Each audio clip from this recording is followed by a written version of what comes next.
And I think we're now going to go to a question from Ukraine. I passed the border a couple of days ago. I'm from Kiev.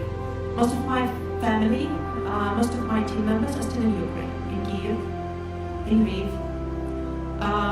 A woman from my team is now in Bila Tserkva, and she used to have his 2 kids, and Russian military is over there, and she's so much afraid that she will be shot.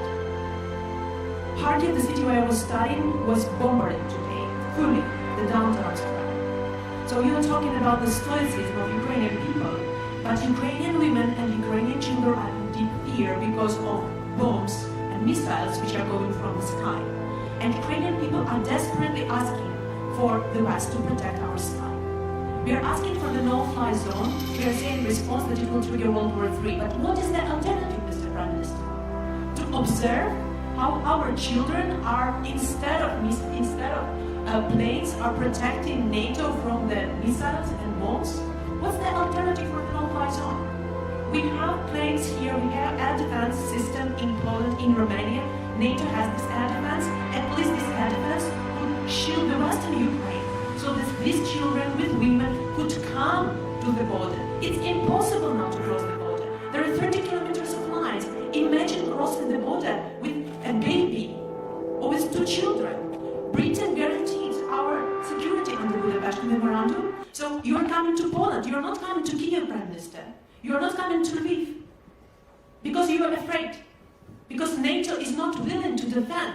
Because NATO is afraid of a World War III. But it is already started. And these are Ukrainian children who are there taking the hit. You're talking about more sanctions, Prime Minister, but Roman Abramovich is not sanctioned. He's in London.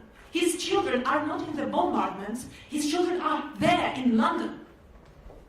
Putin's children are in Netherlands, in Germany, in mansions. Where are all these mansions seized? I don't see that. I see that my family members, that my team members are saying that we are crying. We don't know where to run. This is what is happening, Prime Minister. Well, thank you very much for your questions, and thank you for getting here today. And I'm glad that you have been able to get here. And look, I just want to say that I'm acutely conscious that there is not enough that we can do as the UK government to help in the way that you want. And I've got to be honest about that.